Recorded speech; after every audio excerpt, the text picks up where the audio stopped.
लोगों ने stationery waves के बेसिक्स देखे थे। सबसे पहले समझा था कि स्टेशनरी वेव होती क्या है। ठीक है, मैंने एक बड़ी जबरदस्त सी एक मजेदार सी डेमोन्स्ट्रेशन जो है वो अभी स्टेशनरी वेव्स की आप लोगों के ग्रुप्स के ऊपर सेंड की है। ठीक है, उसमें आपने देखा होगा कि किस तरह एक पाइप के अंदर फ्लेम्स जल रहे थे।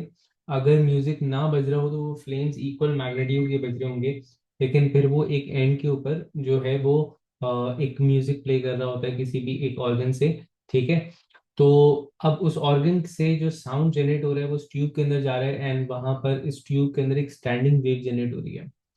जहां जहां स्टैंडिंग वेव्स के एम्पलीट्यूड्स हैं, जहां जहां एंटी नोड्स हैं, ये कहना ज्यादा बेहतर है, जहां जहां एंटी नोड्स हैं वहां वहां आप ये देख रहे हो कि फ्लेम ज्यादा है, जहां जहां नोड्स हैं वहां पे फ्लेम बिल्कुल नहीं है या जीरो के करीब है। रीजन ये है कि जाहिर है कि उसके अंदर एयर पार्टिकल्स मौजूद हैं, और जो आपके पास स्टैंडिंग वेव्स बन रही है वो एयर पार्टिकल्स पे बन रही है। तो एंटी नोड का मतलब ये है कि ग्रेटर प्रेशर ऑफ एयर, तो वहां पर आपके पास फ्लेम का जो जो फ्लेम है वो बढ़ जाता है। और जहाँ नोड है वहां पे लो जीरो प्रेशर की बात है, तो वहां पे फ्लेम बहुत कम हो रहा होता है। तो आपने देखा था जैसे जैसे वो डिफरेंट नोट्स प्ले कर रहा था म्यूजिक के, different stationary waves as in different frequencies, different wavelengths आपके पास फॉर्म हो रही थी वहां पे। ठीक है ना, तो every single note, every single मतलब specific frequency had a different wavelength. और जैसे ही वो नोट चेंज करता था तो एक डिफरेंट फ्रीक्वेंसी आती थी आपके पास, एक डिफरेंट वेव जनरेट होती थी। तो इसी तरह वो बिल्कुल स्टैंडिंग वेव जो है ना वो चेंज हो रही थी। तो ये एक छोटी सी डेमोन्स्ट्रेशन थी कि जब हम किसी भी म्यूजिकल इंस्ट्रूमेंट की बात करते हैं, जैसे मैं कल एक एग्जांपल दे रहा था, मैंने कल एक एग्जांपल दी थी आपको गिटार की, आज मैंने आपको एक डेमोन्स्ट्रेशन दी थी क्या कहते हैं वीडियो में, और या फिर एक ये आपके पास एक चीज है, ठीक है, जिसे आप फ्लूट कहते हैं। ठीक है, आज इसको थोड़ा बहुत समझाऊंगा कि आपने फ्लूट देखी होगी। इस फ्लूट के अंदर मैं फ्लूट बजाना नहीं सिखाऊंगा, लेकिन उसका बस एक थोड़ी सी मैकेनिज्म बताऊंगा कि फ्लूट में एक ब्लोइंग होल होता है, एंड फिर वी हैव 6 7 डिफरेंट होल्स। ठीक है, तो उसका बेसिकली क्या काम होता है, तो हम म्यूजिक के रिस्पेक्ट से नहीं, लेकिन हम नोड्स मतलब हम फ्रीक्वेंसीज के रिस्पेक्ट से पढ़ेंगे कि एक्चुअली इस पूरे के अंदर फिजिक्स है। ठीक है, हम इसको चेंज करने से एक्चुअली इसकी फ्रीक्वेंसी चेंज कर रहे होते हैं। मैं प्ले कर दूं नवीद, लेकिन ये जो मेरा माइक है ना ये इसकी फ्रीक्वेंसी को कैच नहीं करता है। ये this mic has you know some filters, तो ये सिर्फ ह्यूमन वॉइस को वो करेगा, और बाकी ये उसके लिए एक नॉइज है, तो वो इसको नॉइज समझ करके इसको कैंसिल आउट कर देगा। तो मैं अगर बजा भी दूं तो आप लोग को शायद सुनाई ना दे।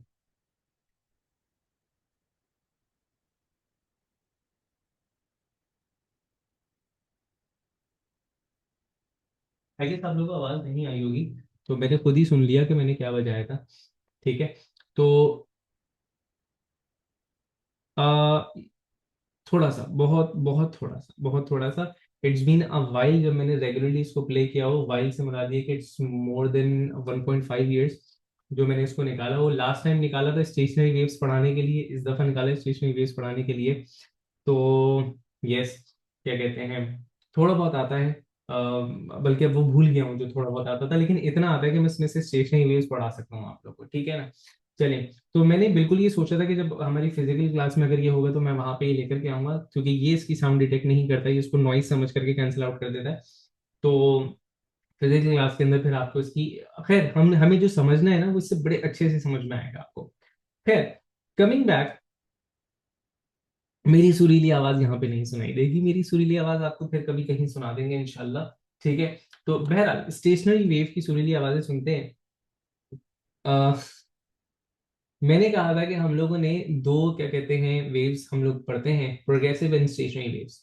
जितनी भी वेव्स हम लोग अब तक पढ़ रहे थे जिसको हम कहते थे कि a wave that is generated from a point, अपने ओरिजिन से, अपने सोर्स से, और फिर वो ट्रैवल करती है जहां तक वो कर सकती है, from one point to an indefinite point, वो आपके पास एक प्रोग्रेसिव वेव कहलाती है। प्रोग्रेसिव वेव आपको लाइट में, साउंड्स में, इलेक्ट्रोमैग्नेटिक वेव्स में, रोप्स के अंदर, मैकेनिकल वेव्स, वाटर वेव्स के अंदर यहाँ पे मिल जाती है। ठीक है, ऑन दी अदर हैंड मैंने कहा था कि there are certain waves that are confined between two points. ठीक है, उन वेव्स को हम स्टेशनरी वेव्स का नाम देते हैं। स्टेशनरी वेव्स की जो प्रॉपर्टीज हैं वो प्रोग्रेसिव वेव से काफी डिफरेंट होती हैं, ठीक है।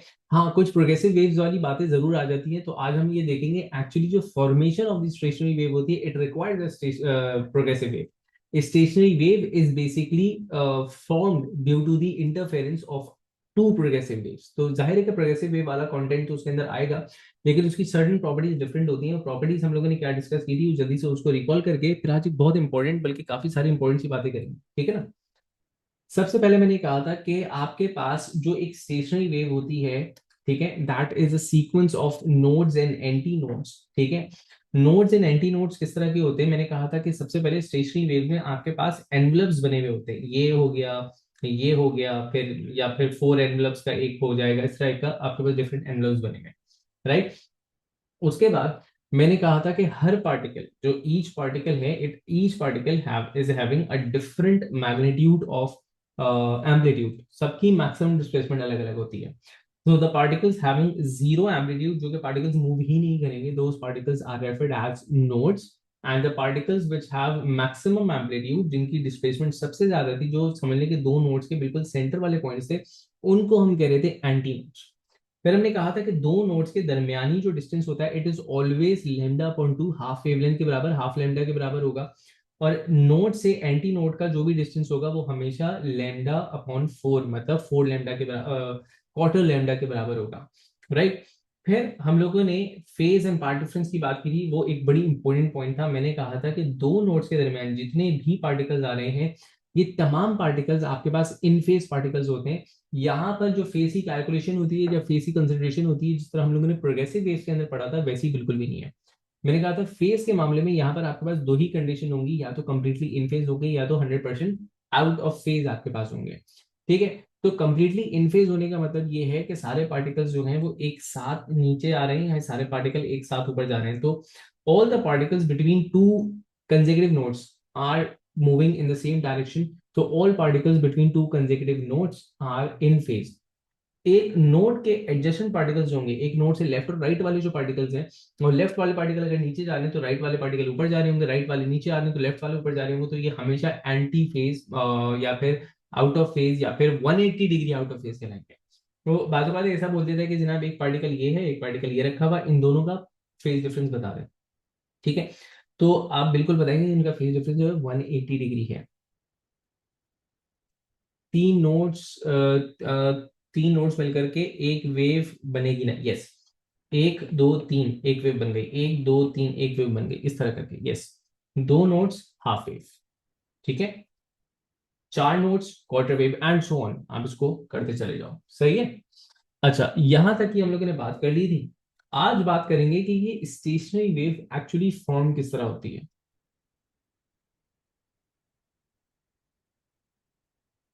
बेटा मैं तो रोज की ही रिकॉर्डिंग्स आप लोगों के साथ शेयर कर रहा हूँ। मैंने कल रात की भी रिकॉर्डिंग शेयर कर ली थी, मैं आज वाली रिकॉर्डिंग में इंशाल्लाह शेयर कर लूंगा आप लोगों के साथ, ठीक है ना।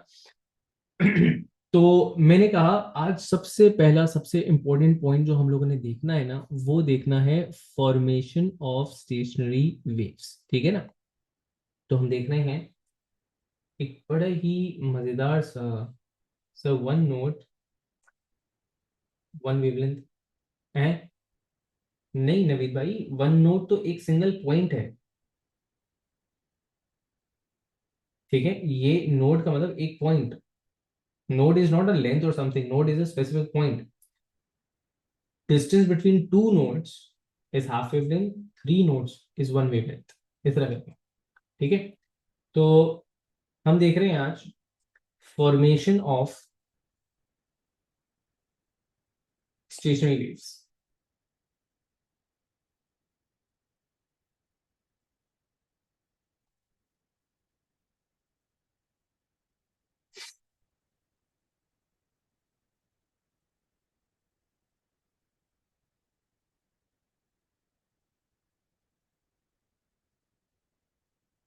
ठीक है। अच्छा, ये एक ऐसा क्वेश्चन आता है आपके पास पेपर टू में, जहां पर वो आपसे डिस्क्राइब करवाता है कि आप इसको अच्छे से समझाएं कि स्टेशनरी वेव किस तरह बनेगी, ठीक है।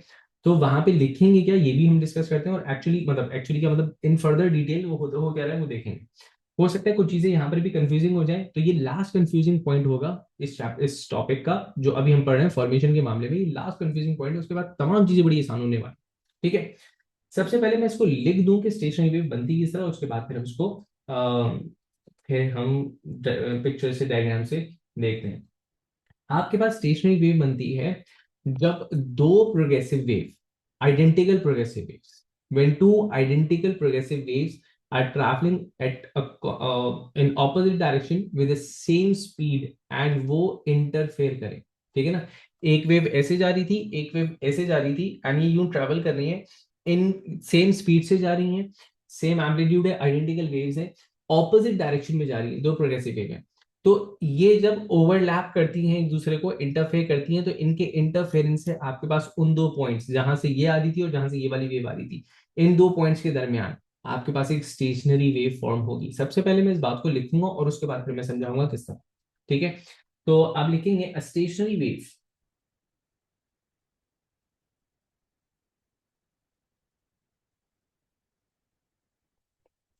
अ stationary wave is formed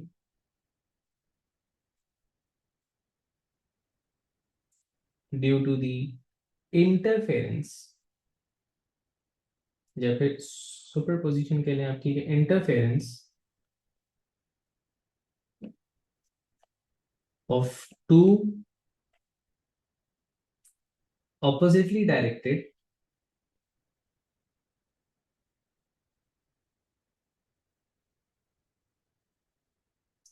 identical, identical as in frequency, amplitude, wavelength, क्या कहते हैं, स्पीड, सब आइडेंटिकल प्रोग्रेसिव वेव्स।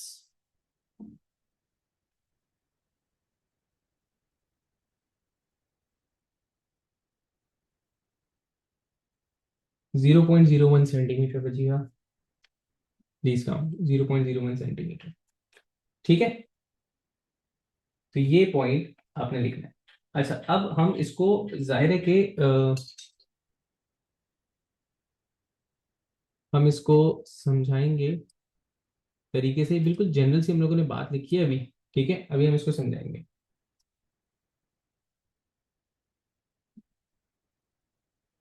ठीक है, अब इमेजिन करें कि मेरे पास दो फिक्स्ड पॉइंट्स थे। ठीक है, लेट्स से कि एक पॉइंट मेरे पास ये था, एक रिजिड सम पॉइंट कह लें।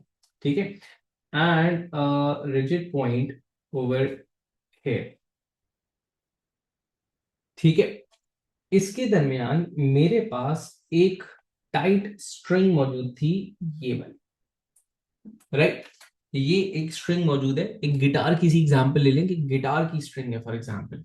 ठीक है, मैंने क्या किया कि मैंने इस स्ट्रिंग को बिल्कुल सेंटर से प्लग किया, मैंने इस स्ट्रिंग को बिल्कुल सेंटर से प्लग किया, ऐसे प्लग करके छोड़ दिया, यूं समझ लो जैसे आप गिटार स्ट्रिंग को प्लग करके रिलीज करते ना, मैंने वैसे इसको यहां से प्लग किया एंड मैंने इसको रिलीज कर दिया। ठीक है, तो एक पल्स जनरेट हुई। अब इसके प्लग करने से आपके पास हुआ क्या कि एक स्मॉलर वेव आपके पास इस डायरेक्शन में गई, एक वेव आपके पास यूं समझ लें कि इसके प्लग करने से एक वेव, एक डिस्टरबेंस इधर ट्रैवल करके गई। ठीक है, और एक वेव मेरे प्लग करने से इधर डायरेक्शन में ट्रैवल करके गई।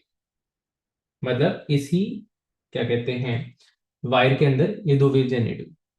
सही, आइडेंटिकल बेटा, आइडेंटिकल मतलब कि बिल्कुल एक तरह की एम्पलीट्यूड में, स्पीड में, फ्रीक्वेंसी में, ये आइडेंटिकल वेव्स हो गई। ठीक है ना, वेव्स की जो प्रॉपर्टीज होती हैं उन सब में आइडेंटिकल है वो, उनकी स्पीड भी सेम है, उनकी फ्रीक्वेंसी भी सेम है, उनका वेवलेंथ भी सेम है, एम्पलीट्यूड भी सेम है, ये। तो इनिशियली आपके पास क्या हुआ, initially a wave went to this side, ठीक है, and a wave went to that side. ठीक है। अब हुआ क्या कि ये दोनों वेव्स अपने अपने जो भी रिजिड एंड्स थे वहां से टकराए। ठीक है। रिजिड एंड्स क्या थे इसके? रिजिड एंड्स ये थे, पॉइंट मैं मार्क कर देता हूं, लेट से। मैंने कहा कि रिजिड एंड्स जो थे इसके वो ये दो पॉइंट्स थे। ठीक है। मैंने कहा पॉइंट ए, पॉइंट बी। तो एक वेव पॉइंट ए से टकरा रही है, एक वेव पॉइंट बी से टकराई। अब ये जो वेव टकराई थी ये वापस आ रही। ठीक है ना। तो मैंने कहा एक वेव इधर आ रही है, स्टेप बाय स्टेप देखेंगे। A wave travels in this direction. ठीक है। ये इस डायरेक्शन में ट्रैवल करते हुए जा रही है।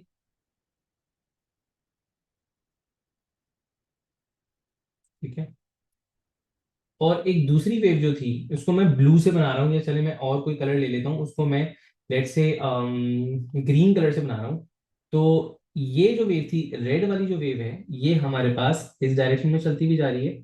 ठीक है। और अब मैं एक ग्रीन वाली वेव बना रहा हूँ, तो वो वेव आपके पास ऑपोजिट डायरेक्शन में चलती हुई आएगी।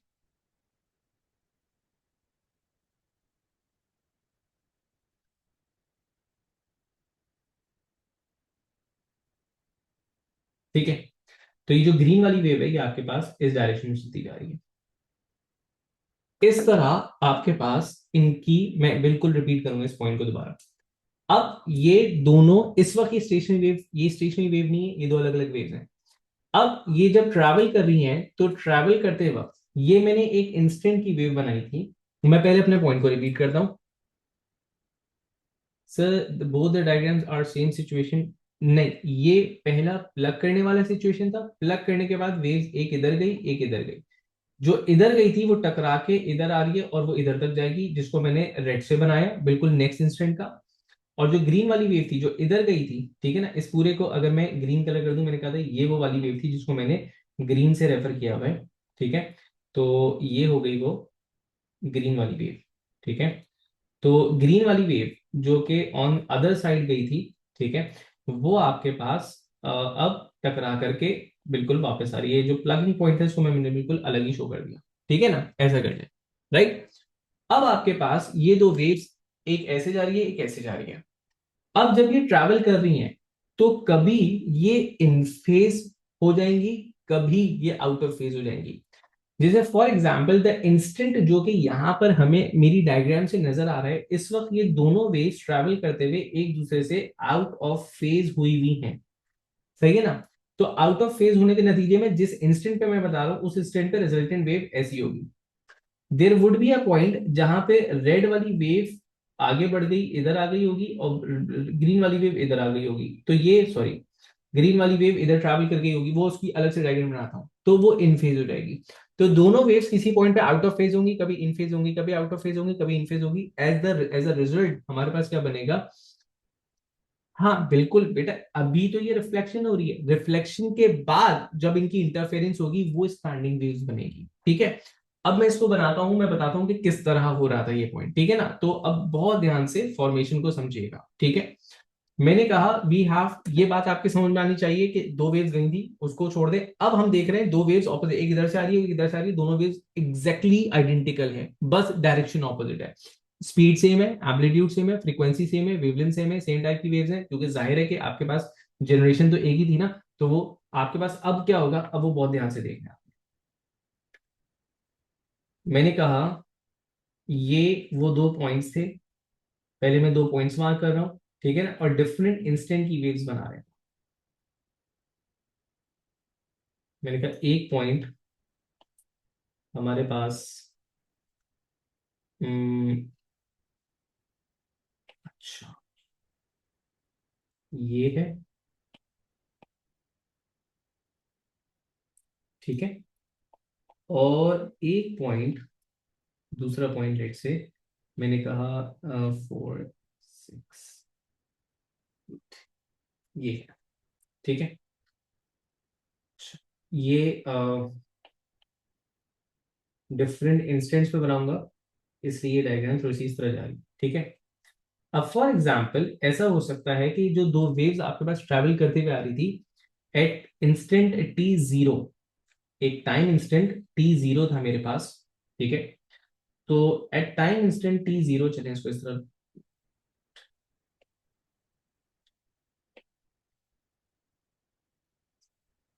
टाइम इंस्टेंट t0 की मैं बात कर रहा हूं, जिस वक्त हमने एनालाइज करना शुरू किया, ठीक है। तो I had a blue wave जो कि आपके पास on the right hand side जा रही थी, ठीक है। तो मैंने कहा कि ये जो दो वेव्स थी उसमें से एक वेव आपके पास राइट हैंड साइड पे ट्रैवल कर रही है, इस तरह करके, ठीक है। ये वेव राइट हैंड साइड पे जा रही है, ठीक है। अच्छा, मैं इसकी डायरेक्शन मार्क कर दूं, रेड वाली इधर जाएगी। और फिर एक दूसरी वेव थी, अब बहुत ध्यान से देखना, दूसरी वेव आपके पास ऑपोजिट डायरेक्शन में आ रही थी, लेकिन दूसरी वेव वाज आइडेंटिकल और वो इसको ओवरलैप करती हुई आ रही थी, ठीक है। दूसरी वेव इधर आ रही है, लेकिन दोनों वेव इस सिचुएशन में, इस टाइम इंस्टेंट पे, तो एक वेव मैंने कहा इधर जा रही थी, ठीक है। इस टाइम इंस्टेंट पे दोनों वेव्स हो गई आपके पास इन फेज, ठीक है ना। अगर ये दोनों वेव्स इन फेज थी इन दिस स्पेसिफिक सिचुएशन, तो उस वक्त आपके पास जो रिजल्टेंट बना इंटरफेरेंस पैटर्न का, वो बना आपके पास एक कंस्ट्रक्टिव या फिर एक मैक्सिमा। तो आपके पास जो रिजल्टेंट वेव बनी वो इधर बनी। तो जो रिजल्टेंट वेव थी आपके पास वो क्या थी, ये, ठीक है। बच्चों पूरा प्रोसीजर सुकून से देखना, अभी जो स्टेप जो चल रहा है सिर्फ उस पर ध्यान दें कि अच्छा भाई अभी ये हो रहा है। अभी आपने कहा, मैंने जो आपसे कहा, मैंने कहा रेड वाली वेव इधर जा रही थी, ब्लू वाली वेव इधर जा रही थी at a time instant zero, दोनों वेव्स इत्तेफाक से इन फेज हो गई। तो जब इन फेज हो गई थी तो आपके पास एक कंस्ट्रक्टिव इंटरफेरेंस बना between the points A and B, और वो कंस्ट्रक्टिव इंटरफेरेंस को मैंने डॉटेड लाइन से शो किया, ठीक है ना। अब मैं कहूं कि आफ्टर अ टाइम t/4, मतलब जब क्वार्टर टाइम पीरियड गुजर गया, बेटा क्वार्टर टाइम पीरियड गुजरने के बाद क्वार्टर क्वार्टर वेव्स बढ़ चुकी भी होंगी, मतलब ब्लू वाली वेव्स, रेड वाली वेव पहले बना रहा हूं, रेड वाली wave after a quarter time period आपको ऐसा लगता है कि वो क्वार्टर वेव आगे बढ़ चुकी भी होगी, जस्ट लाइक दिस। ये वेव मैंने पहले आगे बढ़ा रहा हूं, फिर मैं इस वेव को कंप्लीट करूंगा। तो मैंने कहा this would be the situation quarter time period के बाद, ठीक है। तो ये वेव कुछ इस तरह होगी, क्यों, क्योंकि याद रहे कि रेड वाली वेव आपके पास कहां जा रही है, रेड वाली वेव आपके पास ऑन दी अदर साइड, मतलब on the right hand side जा रही है। तो ये आगे बढ़ गई, ठीक है। इनफेस कैसे हुई, बेटा क्रेस्ट टू क्रेस्ट मिल रहे तो इनफेस होगी ना शहजादे। इनफेस का क्या मतलब है, इन दोनों के दरमियान कोई फेस डिफरेंस नजर आ रहा है तुम्हें। प्रोग्रेसिव वेव वाली चीज देखना, ये दो प्रोग्रेसिव वेव है, रेड और ब्लू वाली प्रोग्रेसिव वेव्स है, ब्लैक वाली स्टैंडिंग वेव, ठीक है। तो इनफेज हो गई। अच्छा, अब आगे बढ़ो। मैंने कहा था क्वार्टर टाइम पीरियड के बाद अगर रेड वाली वेव, क्वार्टर वेव आगे बढ़ गई थी, तो ब्लू वाली वेव आपके पास पहले वो यहां से स्टार्ट हो रही थी, तो आपको लगता है कि वो क्वार्टर वेव आगे बढ़ने का मतलब है कि वो वेव अब यहां आ चुकी भी होगी ट्रैवल करके, ठीक है। तो जो ब्लू वाली वेव है वो अब किस तरह बन चुकी भी होगी, ब्लू वाली वेव को देखना बहुत ध्यान से, ब्लू वाली वेव अब क्वार्टर टाइम पीरियड आगे बढ़ चुकी हुई है,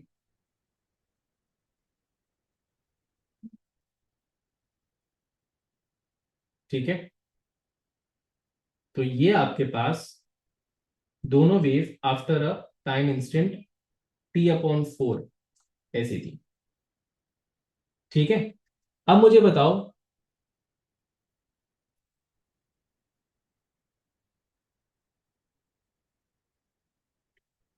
बुरहान तुम इसको क्या समझ रहे हो, पहले तो मुझे ये बताना। मैं ये कह रहा हूं कि अगर एक वेव ऐसे जा रही है, एक वेव ऐसे जा रही है, तो दोनों कभी इन फेज होंगी कभी आउट ऑफ फेज होंगी आपके पास। इधर समझो बात को। मैंने कहा देखो जल्दी से देखना, ये थोड़ा सा मैंने कहा एक वेव ये है, ठीक है। अब लेट से मैंने कहा एक दूसरी वेव है जो कि इसके ऑपोजिट डायरेक्शन में ट्रेवल कर रही है, ये यूं ट्रेवल करते हुए जा रही है, ठीक है ना। तो अगर ये यूं ट्रेवल करते हुए जा रही है, लेट से यहां से आई, ये आउट ऑफ फेज हो गई, ये इस तरह ट्रेवल करते हुए जाती है, आउट ऑफ फेज हो गई, इन फेज हो गई, फिर आउट ऑफ फेज हो गई, फिर इन फेज हो गई, फिर आउट ऑफ फेज हो गई, फिर इन फेज हो गई, फिर आउट ऑफ फेज हो गई, फिर इन फेज हो गई, इस तरह करके चल रहा है। समझ में आ रही है बात आपके। ये है सिचुएशन, ठीक है। तो मैंने कहा क्वार्टर टाइम पीरियड के बाद जब ये बाहर चली गई, तो अब देखो अब वेव्स आपके पास आउट ऑफ फेज है। अगर अब वेव्स आपके पास आउट ऑफ फेज है, तो आउट ऑफ फेज के नतीजे में आपके पास एक डिस्ट्रक्टिव इंटरफेरेंस बनी। डिस्ट्रक्टिव इंटरफेरेंस बनने का मतलब ये है कि आपके पास सिचुएशन ये वाली आ गई। आपके पास जो रिजल्टेंट वेव थी between the two points point A and B, एक जीरो वेव, कुछ भी नहीं था, ऐसी बन गई, ठीक है। अच्छा, अब आपके पास मैंने कहा फर्दर टाइम इलैप्स हो रहा है, तो अब further after a time period, let's say मैंने कहा टी अपॉन टू, मतलब मजीद क्वार्टर टाइम पीरियड गुजर गया। मजीद क्वार्टर टाइम पीरियड गुजर जाने का मतलब यह है कि आपके पास मजीद क्वार्टर वेव्स आगे बढ़ चुकी हुई हैं।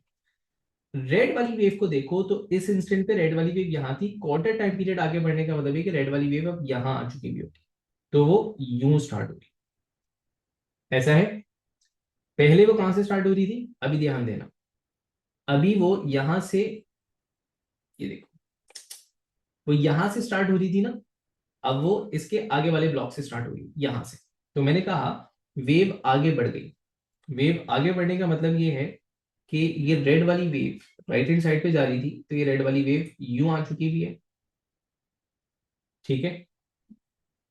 मतलब एक वेव यूं ऐसे जनरेट हो गई होगी, ये quarter wave, further quarter wave आगे बढ़ गई है। अगर ये रेड वाली वेव राइट हैंड साइड पे बढ़ चुकी हुई है, तो ब्लू वाली वेव भी आगे बढ़ गई होगी। ब्लू वाली वेव आगे बढ़ने का मतलब है कि ये जो पॉइंट यहाँ था, ये यहां से स्टार्ट हो रहा हूँ, ये वेव कुछ यूं चल रही होगी, तो मतलब यहाँ पर भी एक ब्लू वाली वेव आ चुकी होगी, तो ब्लू वाली वेव अब ये हो गई। तो मैं ब्लू वाली वेव अगर बनाऊं, तो ब्लू वाली वेव आपके पास किस तरह बनेगी, ब्लू वाली वेव आपके पास इधर बन रही है, ब्लू वेव आपके पास, ये मैं थोड़ा सा इसका एम्पलीट्यूड ऊपर नीचे इसलिए रख रहा हूं ताकि आपको रेड और ब्लू वाज़ेह तौर पे नजर आए, वैसे इन दोनों का एम्पलीट्यूड सेम, ठीक है। तो ये आपके पास ऐसे होगी। तो बेटा ये दोबारा, सर ई नहीं समझ आ रहा, कौन सा वाला पॉइंट बेटा, मुझे उमर एग्जैक्टली बताना सर, ये वाला पॉइंट समझ नहीं आ रहा।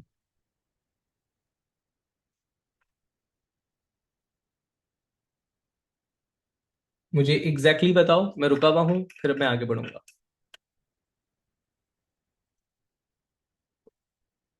देखो,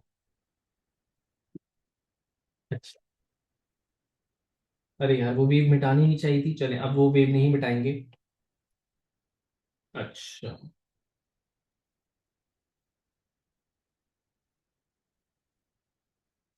एक सेकंड, बस एक सेकंड देना, I have to forward a message, एक सेकंड रुकना बस। हम्म, किसको,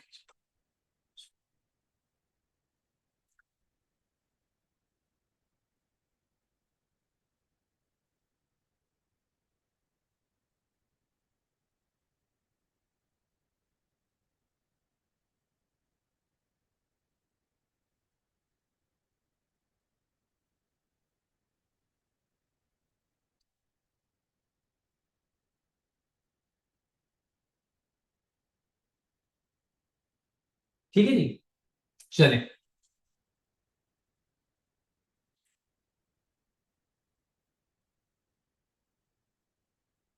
एग्जैक्टली वो डायोड कर देगी। अच्छा, अब मैंने कहा था देखो, ये लेट्स से कि एक वेव है, ठीक है ना। अब टाइम इंस्टेंस देखो, ये टाइम इंस्टेंट जीरो का है, ये time instant T upon four का है, टी अपॉन टू का है, थ्री टी अपॉन फोर का है, ये कैपिटल टी, ठीक है ना। तो टी जीरो, ये टी अपॉन टू, ये टी अपॉन 4 एंड ये कैपिटल टी। अब अगर मैं बोल रहा हूं कि वेव आगे बढ़ रही है तो इसका मतलब ये है कि ये वेव इधर आ चुकी हुई होगी, फिर क्वार्टर टाइम पीरियड बाद ये वेव इधर आ चुकी हुई होगी, फिर क्वार्टर, अगर ये वेव इधर आ गई है तो बेटा यहां से एक नई वेव भी तो जनरेट हो रही है ना, यूं करके। सही है, इसी तरह मैं बोल रहा था कि वेव आगे बढ़ती चली जा रही है आपके पास। आई बात समझ में? उमर भाई अब बताइएगा, ये बात क्लियर हुई आपको?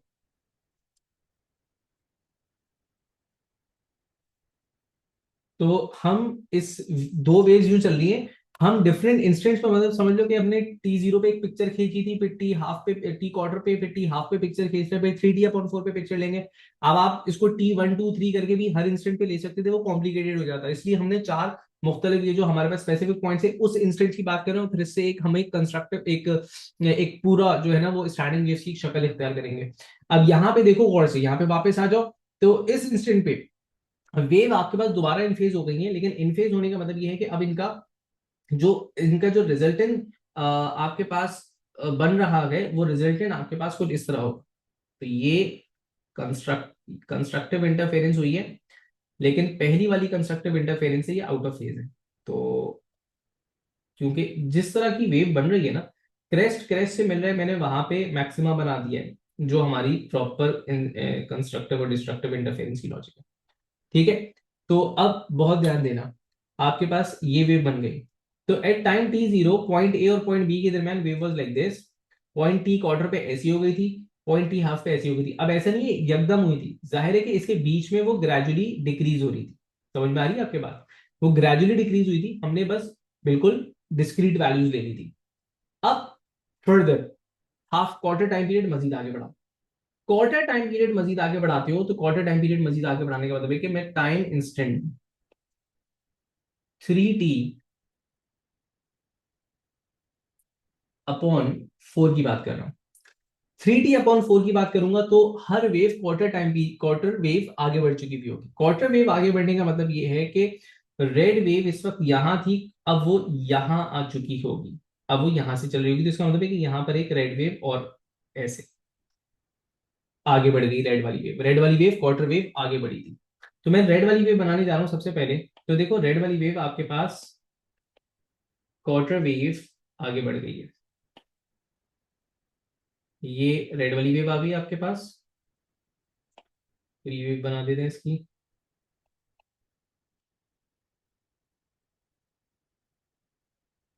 ठीक है, so this goes over here.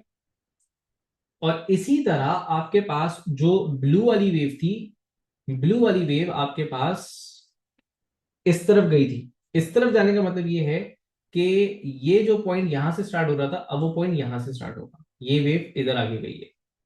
इधर आगे जाने का मतलब है कि वेव की शक्ल कुछ इस तरह की हो गई है। ठीक है, तो मैं ब्लू वाली वेव को बना रहा हूं, ब्लू वाली वेव आपके पास यहां से स्टार्ट।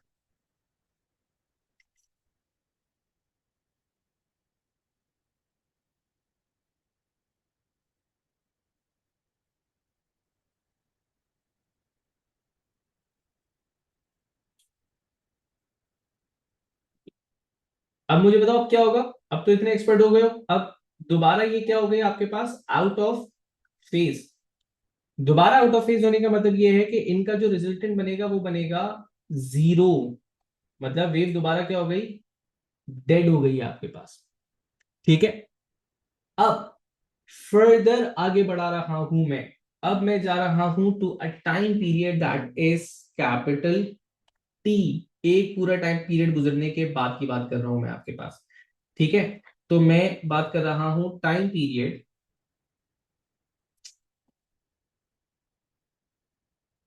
कैपिटल टी, मतलब मजीद क्वार्टर टाइम पीरियड में आगे बढ़ गया। मजीद क्वार्टर टाइम पीरियड आगे बढ़ने का मतलब ये है कि रेड वाली वेव फर्दर क्वार्टर इधर हो जाएगी, यहां से बनना शुरू होगी। यहां से बनना शुरू होने का मतलब ये है कि यहां पर भी कुछ ना कुछ वेव आ जाएगी। तो अब दोबारा वेव बनाओ, दोबारा वेव बनाऊंगा। तो मैं अब थोड़ा सा स्पीड अप कर रहा हूँ, आई होप आप लोग अब समझ पा रहे होंगे कि हम एक्चुअली कर क्या रहे हैं। ठीक है ना, दो वेव्स ऑपोजिट डायरेक्शन में ट्रेवल कर रही हैं, एक लेफ्ट पे जा रही है, एक राइट पे जा रही है, और हर डिफरेंट पॉइंट के ऊपर वो डिफरेंटली इंटरफेयर कर रही है, कहीं पे कंस्ट्रक्टिव कहीं पे डिस्ट्रक्टिव। तो जहां जहां कंस्ट्रक्टिव इंटरफेयर कर रही है वहां पर आपके पास मैक्सिमास बन रहे हैं, जहां जहां डिस्ट्रक्टिव इंटरफेरेंस बन रही है वहां पर आपके पास बिल्कुल जीरो डेड वेव आ रही है।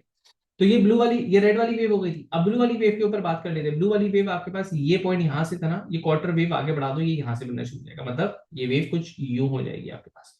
तो मैंने कहा इसको भी जरा स्पीड में बना दूं, तो अब ये वेव आपके पास दोबारा इन फेज आ जाएगी। तो ये वेव यहाँ,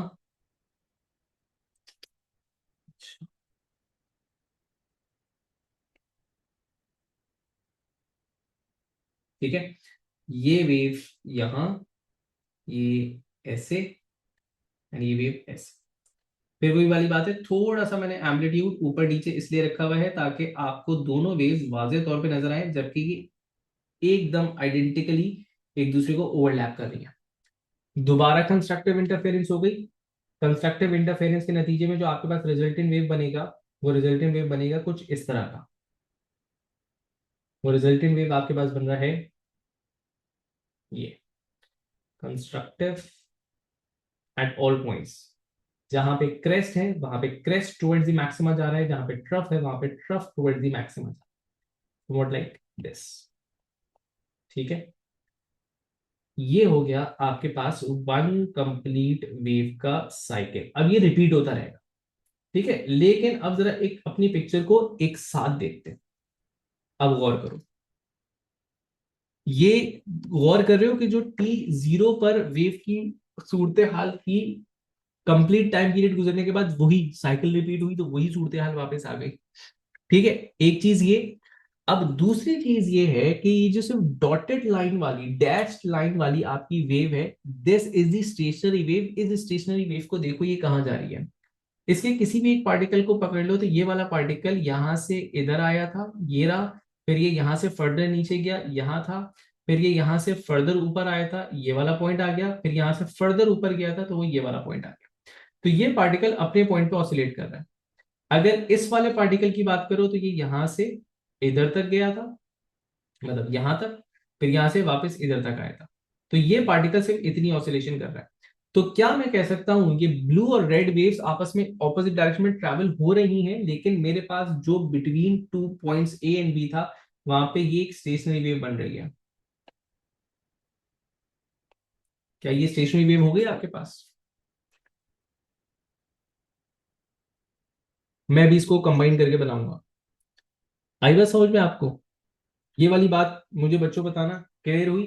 अब इसको कंबाइन करके इसका एक कंबाइन इफेक्ट बना रहा हूं। ये जो मैंने डिफरेंट टाइम इंस्टेंट्स में बनाई थी ना, अब मैं ग्रेजुअली बना रहा हूं।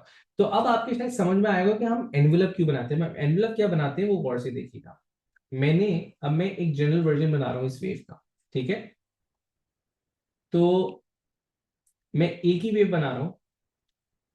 मैंने कहा ये मेरे पास वेव है, स्टेशनरी वेव, जो कि फॉर्म हुई थी ड्यू टू दी इंटरफेरेंस।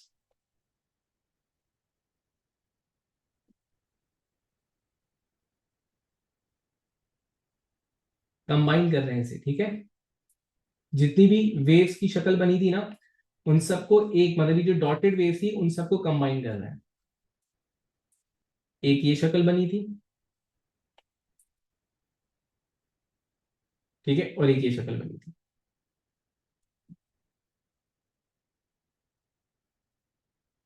तो बेसिकली आपके पास जो एक स्टेशनरी वेव बनाई जाती है, वो डिफरेंट टाइम इंस्टेंट्स को, मतलब दो टाइम इंस्टेंट्स को एक साथ बना दिया जाता है। ये जो आपके पास वेव थी, ये वाली जो वेव चल रही है, this is a wave eight time instant T zero and T capital T. ठीक है, देख लो, टी जीरो पर भी यही वेव है और कैपिटल टी पर भी यही वेव है, ठीक है। अच्छा, दोबारा आओ। ये जो आपके पास वेव है, जो नीचे वाली वेव बनी है, this is a wave eight time instant T upon two. Half time period के बाद ये वेव यहां पे चल जाएगी, ठीक है, ये हाफ टाइम पीरियड के बाद। सही है? नहीं, मैं वॉइस चेंजर यूज नहीं कर रहा भाई। मैं क्लास ले रहा हूँ, मैं फनकारियां क्यों करूंगा, वॉइस चेंजर क्यों यूज करूँ? ठीक है, अच्छा, ये वाली जो वेव है, ये आपके पास एट टाइम इंस्टेंस टी ये t/4 पे थी एंड ये 3t/4 पे थी। तो जब हम स्टेशनरी वेव बनाते हैं तो हम किन तीन टाइम इंस्टेंट्स के ऊपर वेव शो करते हैं। स्टेशनरी वेव्स हम कंबाइंड बनाते हैं, हम बोलते हैं at time instant t0, at time instant t½ that's it. ठीक है। तो एक्चुअली में हमारी वेव जो है वो डिफरेंट पोजीशन से गुजर रही है, डिफरेंट पोजीशन से गुजर रही है, मतलब टाइम t0 था ना, टाइम t0 का मतलब ये है कि after a fraction of time ये वेव इधर आई होगी। After a fraction of time ये वेव ऐसे हुई होगी। ठीक है। जो कि मैं नहीं बना रहा, क्योंकि अब इस तरह मैं कितने टाइम इंस्टेंट शो करूंगा तो इनफाइनाइट हो जाएंगे मेरे पास। ठीक है। उसके फर्दर टाइम गुजरने के बाद ये वेव आपके पास ऐसे हो गई थी। मजीद इसका एम्पलीट्यूड क्या हुआ था, कम हुआ था, क्योंकि मूव कर रहे हैं ना तो डिफरेंट आपके पास इंटरफेरेंस आ रही है। सही है। तो ये वेव ऐसे हो गई थी। अब फर्दर मैं कहूं कि डायरेक्टली मैं बना रहा हूं कि एक ऐसा टाइम पीरियड आया था जहां पर ये दोनों वेव आउट ऑफ फेज हो गई थी। अब इसी तरह आउट ऑफ फेज होने के बाद जब ये फर्दर बढ़ रही थी तो एक टाइम इंस्टेंट पे ये वेव अब आपके पास ऐसे भी इंक्रीज हो रही होगी। ये वेव इंक्रीजिंग लाइक दिस।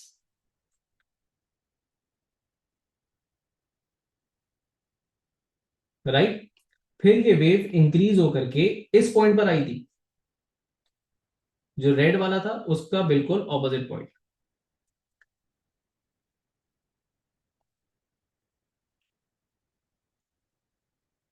ठीक है। और फिर ये दोबारा इस ब्लैक वाले पॉइंट पर आ गई एंड सो ऑन। ये पैटर्न क्या हो रहा था आपके पास, रिपीट हो रहा था। ठीक है। This is the thing. अब अगर इसमें किसी भी एक स्पेसिफिक पॉइंट को पकड़ करके आप बात करें, फॉर एग्जांपल मैं बात करूं इस वाले पॉइंट की, मैंने कहा मैं इस वाले पॉइंट की बात कर रहा हूं। किस वाले पॉइंट की, मैं इस वाले पॉइंट की बात कर रहा हूं। ठीक है।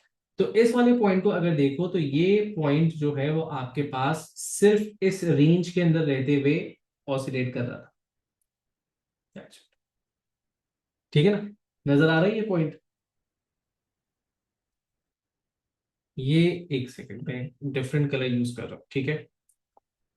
अम्म, कोई कोई कोई कोई ब्राइट ब्राइट ब्राइट ये कलर यूज कर। ठीक है ना। तो मैंने कहा मैं इस स्पेसिफिक पार्टिकल की बात कर रहा हूं। ये जो स्पेसिफिक पार्टिकल है आपके पास, ये स्पेसिफिक पार्टिकल ये यहां से इधर गया था। ठीक है। और फिर वापस ऊपर आ गया था। इसकी ऑसिलेशन सिर्फ यहां तक ही महदूद थी। तो जैसे हमने कहा था each particle would have a different amplitude, वो ये वाली बात।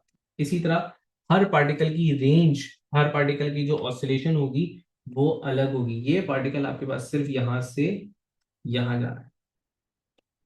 इसी तरह हर पार्टिकल अपनी एक स्पेसिफिक एम्पलीट्यूड में रहते हुए वाइब्रेट कर।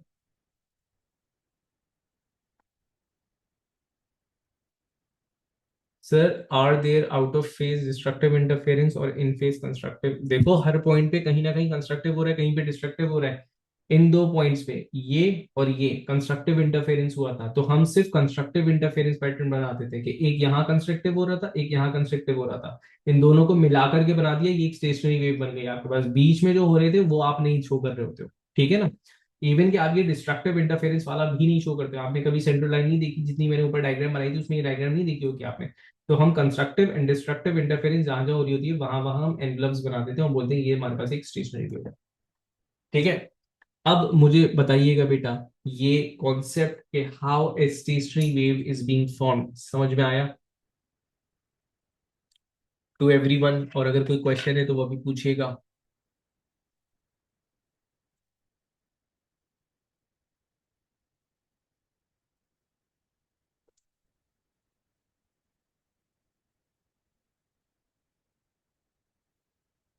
बच्चों कोई क्वेश्चन यहाँ पे, आगे बढ़ जाए हम। ठीक है। अब देखेंगे हम stationary wave in different situation. सबसे पहला स्टेशनरी वेव इन स्ट्रिंग, फिर stationary wave in a pipe जिसकी एग्जांपल ये है, स्ट्रिंग की एग्जांपल गिटार है, और आपके पास क्या कहते हैं, जैसे मैंने कहा था, और फिर फर्दर दो एग्जांपल्स हैं वो मिलती जुलती हैं, फिर वो दो चीजें समझ लोगे फिर आपको पुलिस समझ में आ जाएंगी, ठीक है ना। आई होप यहाँ तक की बात समझ में आ गई होगी। अब हम देख रहे हैं stationery waves found in string, ठीक है। मुझे एक सेकंड दीजिएगा, बस एक सेकंड दीजिएगा आप लोग।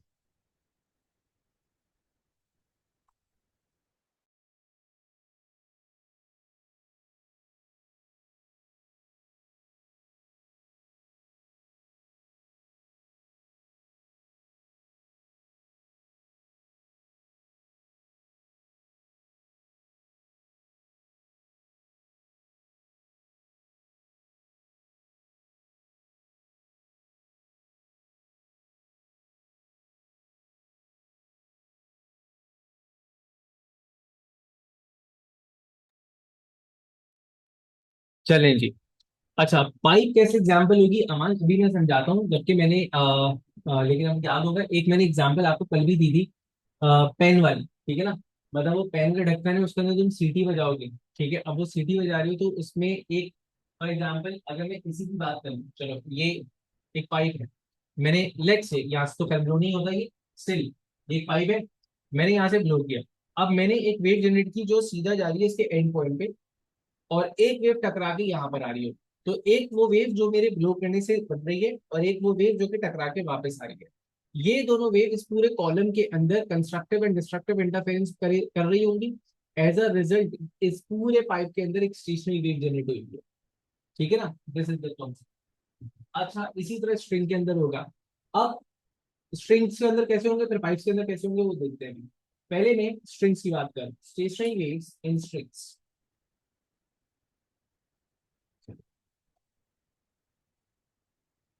ने कहा स्टेशनरी वेव्स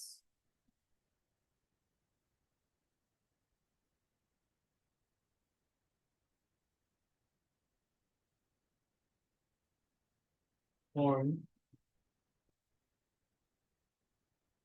in strings, ठीक है।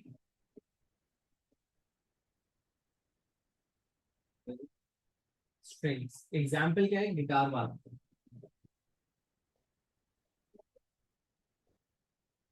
अब मुझे गिटार बजाते हैं ना लोग, ठीक है ना, और वल्लाह आलम बजाते नहीं बजाते, उन्होंने अपनी तस्वीर तो लगाई हुई है व्हाट्सएप के ऊपर गिटार के साथ, ठीक है ना। तो बहरहाल वो अब यहाँ से,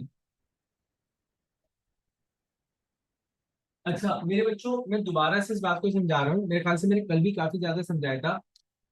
इस स्टेशनरी वेव इसके अंदर बन रही है, इससे इस स्टेशनरी वेव से जो साउंड जनरेट हो रहा है, इससे जो बाहर आवाज निकल रही है, वो ट्रैवलिंग वेव है, वो प्रोग्रेसिव वेव है। इसके अंदर जो वेव जनरेट हो रही है, मतलब इसके अंदर जो वाइब्रेशन है, the vibration that is causing the sound, that vibration is a standing wave.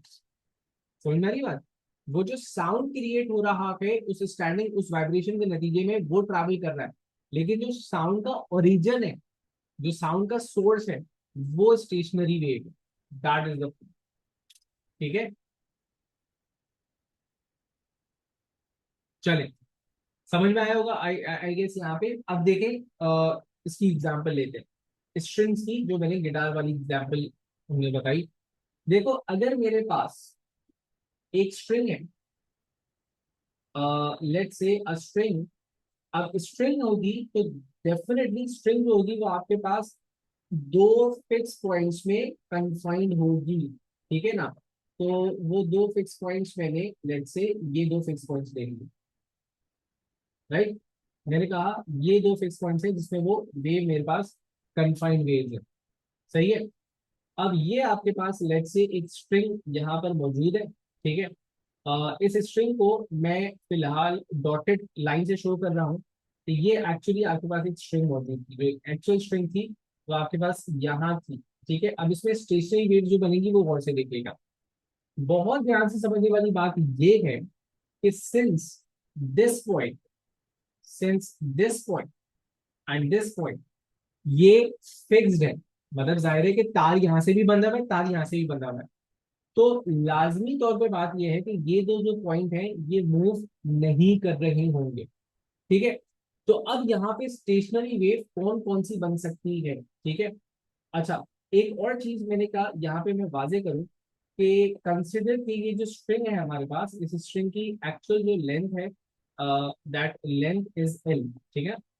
ये एक काम का एक कैलकुलेशन है, तो मैंने कहा length of the string is L.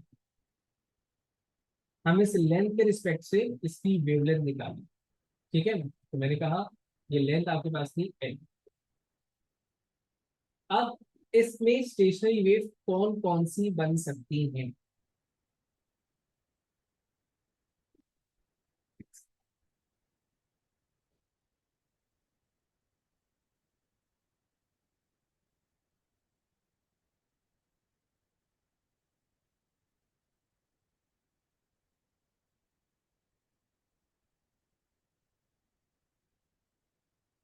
ठीक है, अब बहुत ध्यान देगा।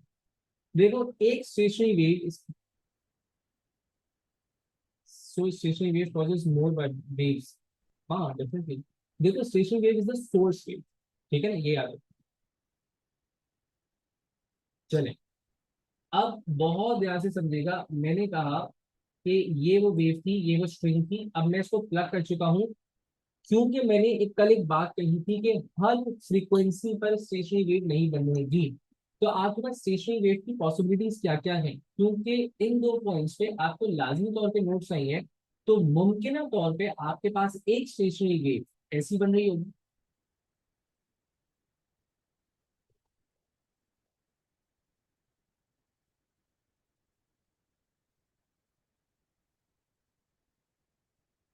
ठीक है ना, कि दो नोड्स एंड में बने और बीच में एक एंटी नोड बन गया। हो सकता है कि एक स्टेशनरी वेव आपके पास, अगर मैं एक डिफरेंट फ्रीक्वेंसी की बनाऊं, तो वो ऐसी कंफर्म ऐसी क्यों बनेगी, कंफर्म ऐसी इसलिए बनेगी क्योंकि यहाँ पे नोड्स बनने हैं हर हाल में, क्योंकि ये पॉइंट मूव नहीं कर सकता। तो एक अगर मैं फ्रीक्वेंसी चेंज करूं तो मुमकिन तौर पे बस एक और नोड और आ सकता है। तो मैंने कहा जो दूसरी वेव आपके पास बनी, नेक्स्ट स्टैंडिंग वेव, वो ये बनी। मैं इसको नेक्स्ट का वर्ड क्यों यूज कर रहा हूँ, अभी जब हम इसे थोड़ी सी कैलकुलेशन करेंगे तुम लोग को समझ में आ जाएगा नेक्स्ट क्यों। अच्छा, इसके बाद मैंने कहा फर्दर और क्या बन सकती है। फर्दर और ये बन सकती है कि आपके पास, ठीक है, मैंने कहा एक वेव ये बन गई,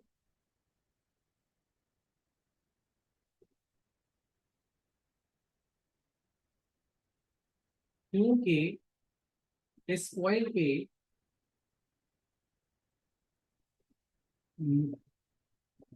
एंडिंग पॉइंट पे नोड आना जरूरी है। तो फर्दर पॉसिबिलिटी मेरे पास एनवेलप्स की सिर्फ यही बन रही है। और क्या बनेगी, एक एनवेलप और ऐड कर दो। और क्या बनेगी, पांच एनवेलप्स कर दो, अभी तीन बने हुए ना, ठीक है ना, पांच कर दो।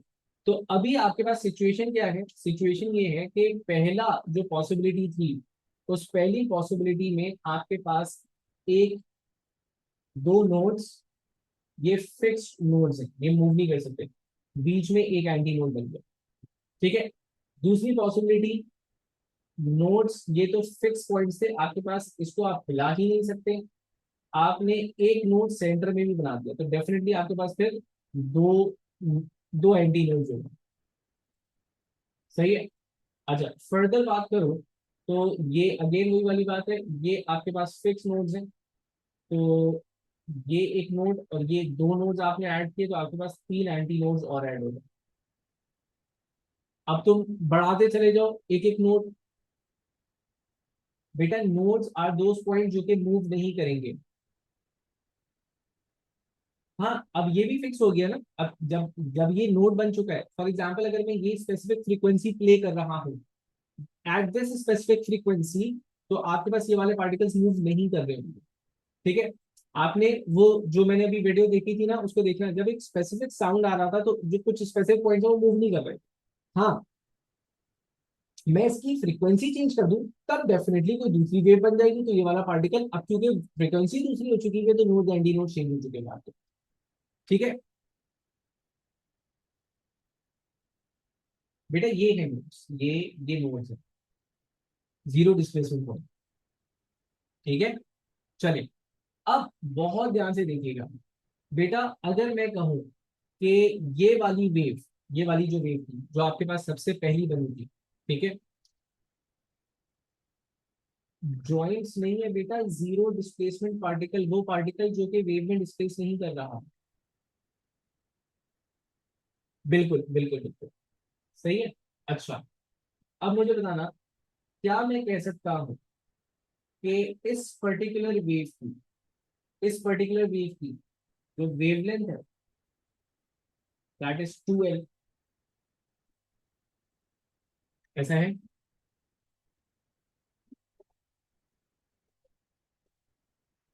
इस पर्टिकुलर वेव की, मैं पहली वाली वेव की बात कर रहा हूँ, ठीक है बच्चों, ओके करोगे तो मैं आगे जाऊंगा, ठीक है ना। इस पर्टिकुलर वेव की जो वेवलेंथ है दैट इज 2L। क्यों?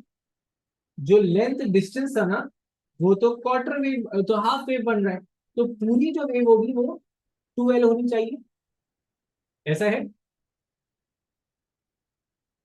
सही है। इसी तरह अब मैं दूसरी वाली वेव की बात करूं, तो इस लेंथ L के अंदर ये एक पूरी वेव बन रही, तो यहां पर आपके पास इस स्पेसिफिक वेव की अगर मैं वेवलेंथ की बात करूंगा, तो यहाँ पे वेवलेंथ है आपके पास L, ठीक है। अच्छा, अब थर्ड वेव की बात करें, यहाँ पर आपके पास वेवलेंथ क्या है, यहाँ पे आपके पास आप ये कह सकते हैं कि जो लेंथ है वो आपके पास 3/2 वेवलेंथ के बराबर है, मतलब 1.5। 3/2 वेवलेंथ क्यों बोला मैंने, ये एक पूरी वेव बन रही थी और ये आधी वेव बन रही थी, तो 1.5 wavelength, 1.5 wavelength is equal to the length L. तो ऐसा मैं कह सकता हूँ कि जो वेवलेंथ है वो आपके पास बराबर हो गई होगी 3, सॉरी 2/3 लेंथ एल, सॉरी। आई बस समझ में, यहाँ तक बात समझ में आई होगी आप लोगों को, ठीक है। वेवलेंथ जो है वो आपके पास ऐसी हो गई, ठीक है। मैं रिपीट कर रहा हूँ, मैंने तीनों पिक्चर सामने रखी हैं, अब तीनों पिक्चर को आपस में कंपेयर करते हुए चलना। देखो, मैंने कहा ये जो वेव है बेटा, ये डिस्टेंस इस पर्टिकुलर वेव में, ये वाला, ये हाफ वेवलेंथ हुआ, तो अगर ये हाफ वेवलेंथ है तो पूरी wave half wavelength is equal to length L, तो पूरी वेवलेंथ 2L के बराबर हो गई होगी, ठीक है। सेकेंड वेव में अगर देखो, तो आपके पास जो एक वेव बन रही है वो पूरी लेंथ एल के अंदर बन रही है, तो मैंने कहा wavelength is directly just L, okay. जो तीसरी वेव बन रही है, मैंने कहा इसमें लेंथ एल के अंदर 1.5 वेवलेंथ बन रही है, तो length L was equal to 1.5 wavelength, तो वेवलेंथ मैंने कहा 2/3 एल। तो समझने वाली बात यह है कि हर वेव की फ्रीक्वेंसी और हर वेव का वेवलेंथ अलग है। अगर वेवलेंथ अलग है तो इसका मतलब ये है कि फ्रीक्वेंसीज भी अलग अलग अलग होंगी, ठीक है। तो पहले तो मुझे बताओ, ये वाली बात समझ में आई, वेवलेंथ वाली बात समझ में आ गई बच्चों? उमर भाई, ऐशा बाजी, हाँ जी। लास्ट वाला वेवलेंथ क्या बोल रहे हो, दोबारा बता दो। उमर देखो, ये एक वेव है, ये आधी वेव है, ये आधी वेव, ये 1.5 वेव की लेंथ कितनी है L, L is equal to 1.5 lambda, तो लेमडा क्या होगा 2/3 एल, इतनी बात की, सही है। अब एग्जाम्पल, ये तो मतलब इन generally these were the these were the strings, ठीक है ना। इसके नतीजे में आपके पास क्या जनरेट हो रहा था, इसके नतीजे में आपके पास जनरेट हो रहा था साउंड। साउंड की जो स्पीड है, साउंड की जो फ्रीक्वेंसी है, sorry speed of the sound, वो सब में सेम है। तो अगर मैं तीनों केसेस में बात करूं, तो यहाँ पर इस केस में भी आपके पास वेलोसिटी v होगी, यहाँ पर भी वेलोसिटी v होगी, यहाँ पर भी वेलोसिटी v होगी। क्यों? क्योंकि देखो, है तो साउंड वेव, तो साउंड वेव की तो स्पीड सेम होनी चाहिए, ठीक है। अब अगर इनकी स्पीड सेम है, वेवलेंथ अलग अलग है, तो इनकी फ्रीक्वेंसीज भी अलग अलग होंगी। तो अब पहले वाले की मैं फ्रीक्वेंसी निकाल रहा हूँ, पहले वाले की फ्रीक्वेंसी को बहुत ध्यान से देखना।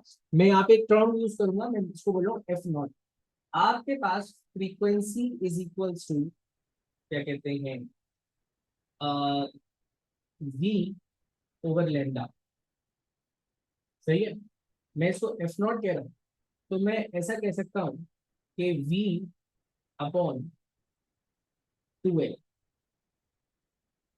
लेमडा की जगह मैंने 2l रिप्लेस कर दिया।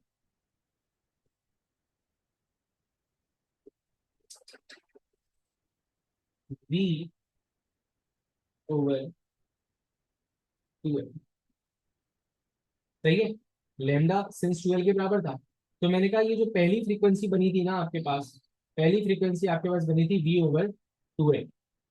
अब दूसरी वाली सिचुएशन लेंगे थे, तो चलो दूसरी वाली सिचुएशन में आपके पास फ्रीक्वेंसी, इसको मैं F1 कह रहा हूँ, F1 क्यों कह रहा हूँ अभी समझाऊंगा, पहले तुम लोग इससे फ्रीक्वेंसी समझ गई। फ्रीक्वेंसी आपके पास v ओवर लेमडा होती है, ठीक है। v ओवर लेमडा होने का मतलब ये है कि इसकी फ्रीक्वेंसी रहेगी v ओवर एल, सही है। अच्छा, एक और चीज, अब यहाँ पे देखो, इसकी फ्रीक्वेंसी मैं F2 का नाम दे रहा हूँ, इसकी फ्रीक्वेंसी आपके पास बनेगी v ओवर लेमडा,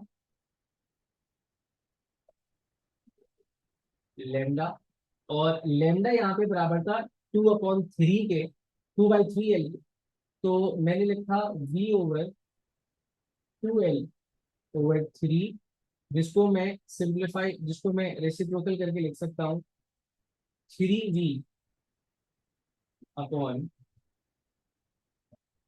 2l, ठीक है। मुझे बताइएगा यहाँ तक की बात क्लियर है,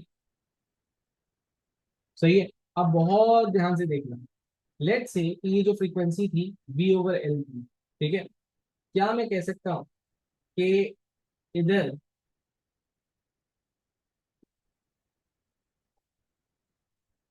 इसको F1 को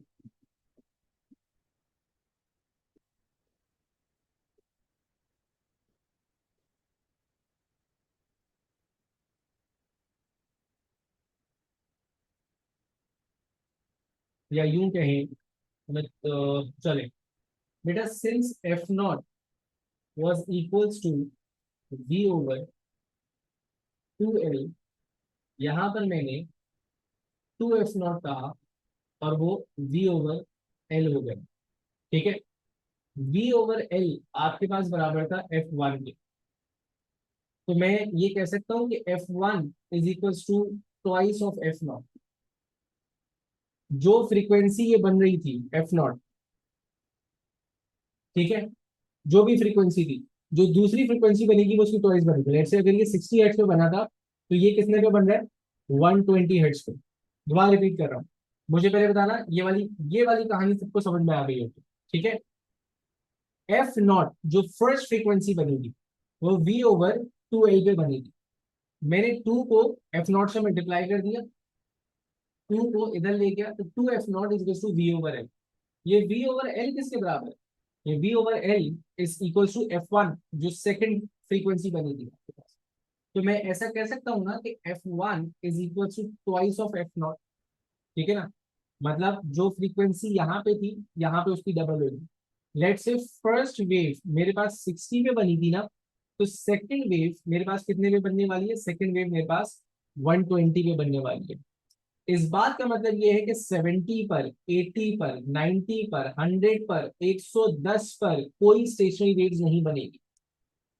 61 से लेके 119 तक कोई स्टेशनरी वेव नहीं बन सकती।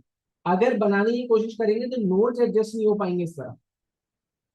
तो पहली स्टेशनरी वेव F0 पे बन रही है, दूसरी ट्वाइस F0 पे बनेगी, तीसरी वाली देखो, तीसरी वाली में अब यहाँ पे देखो, मैंने कहा कि आपके पास, अगेन F0 से स्टार्ट करूंगा मैं,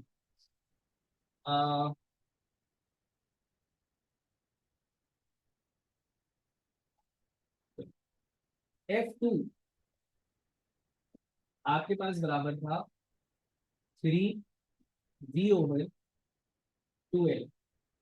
मुझे ये बताना, ये v/2l किसके बराबर है, क्या ये F0 के बराबर है। यस, हमेशा कांस्टेंट रहेंगे।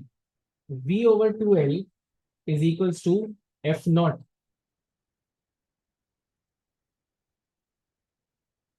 बेटा 120/60 वाली वैल्यू मैंने रैंडमली चूज की है अभी, ठीक है ना। तो मैंने कहा लेट्स से, तो फॉर एग्जांपल किसी भी वैल्यू है, अगर एफ नॉट की जो भी वैल्यू है वो 30 है तो दूसरी 60 होगी, ये वाला।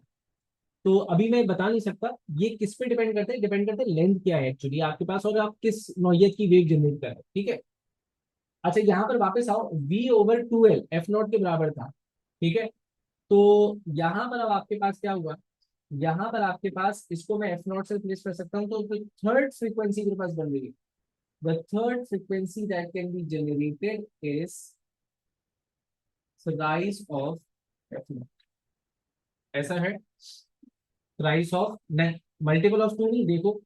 तो आपके पास पहली फ्रीक्वेंसी बन रही थी एफ नॉट पे, दूसरी बन रही थी ट्वाइस ऑफ एफ नॉट पे, तीसरी बन रही थी थ्राइस ऑफ एफ नॉट पे, तो इसका मतलब है कि चौथी बन रही होगी 4 एफ नॉट पे, पांचवी बन रही होगी 5 एफ नॉट पे, 6 एफ नॉट पे एंड 7, इसी तरह करके आपके पास जाएगा।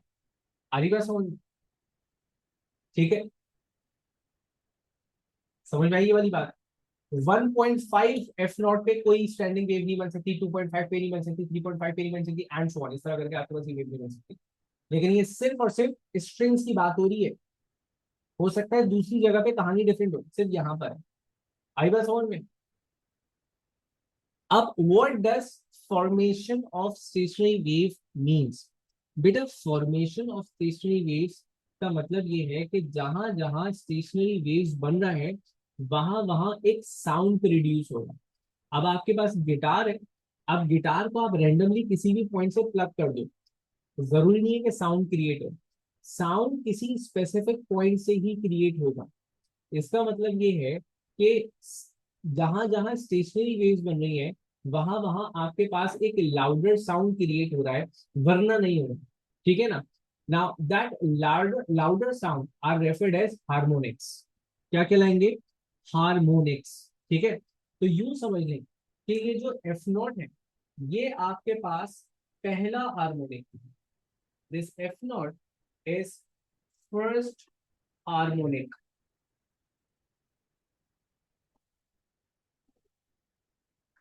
ये F2, F2 आपके पास, F2 is, sorry F1, F1 is second harmonic.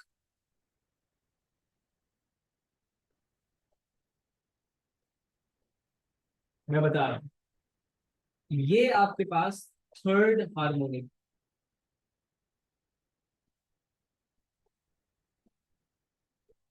मतलब आपके पास जो साउंड क्रिएट होगा वो स्पेसिफिक वेवलेंथ पे बन रहा है, स्पेसिफिक फ्रीक्वेंसीज पे बन रहा है। जिन फ्रीक्वेंसीज पे स्टेशनरी वेव जनरेट होती है वो आपके पास हार्मोनिक्स कहलाती है। अब यहाँ पे ये देखो, ये फ्लूट है ना बेटा, इस फ्लूट में तुम्हारे पास डिफरेंट होल्स हुए हुए, ये डिफरेंट होल्स रैंडमली नहीं हुए हुए थे, इनकी कैलकुलेशन होती है, इनकी कैलकुलेशन है। ये आपके पास यहाँ से पहला हार्मोनिक दे रहा है, this gives you the first harmonic, this gives you the second harmonic, third harmonic, fourth harmonic, fifth, sixth, seventh। आई ना समझ में? अब इनकी कैलकुलेशन में तुम्हें बताता हूँ बेटा। ये जब यहां से आप फ्रीक्वेंसी जनरेट करते हो ना, तो यहां से फ्रीक्वेंसी आती है 133 हर्ट्ज की, यहाँ से फ्रीक्वेंसी आएगी 133 हर्ट्ज की। जब यहाँ पे जाओगे तो यहाँ पे फ्रीक्वेंसी रहेगी 233 हर्ट्ज की। अब यहाँ की कैलकुलेशन थोड़ी सी डिफरेंट है क्योंकि स्प्रिंग नहीं है, सिर्फ समझा रहा हूँ। समझाने का मतलब ये है कि अगर इन दोनों पॉइंट्स के दरमियान मैंने होल्ड कर दिया, बेटा यहाँ से कोई साउंड जनरेट नहीं, यहाँ से कोई भी साउंड जनरेट नहीं होगा। तो मतलब ये है कि या तो स्टेशनरी वेव इधर बन सकती थी, या इधर बन सकती थी, या इधर बन सकती है, इधर बन सकती है। तो ये जो एक्चुअली बनती है कैलकुलेशन से बनती है। आप एक डंडी लें, उस डंडी के ऊपर तार ऐसे खींच करके रखें और अपनी मर्जी से दबाना शुरू कर दें, बेटा वो गिटार नहीं बनेगा। वो जो गिटार के ऊपर स्ट्रिंग्स बनी हुई होती है ना, वो जो गिटार के ऊपर स्ट्रिंग्स बनी हुई होती है वो एक्चुअली स्पेसिफिक पॉइंट्स होते हैं जहां जहां हार्मोनिक्स बन रही होती है। मैंने क्लास के शुरू में कहा था कि मैं इसकी बिल्कुल वजाहत करके दिखा देता आपको, लेकिन ये इसको कैच नहीं करेगा, इसका साउंड कैच नहीं करेगा, इस वजह से।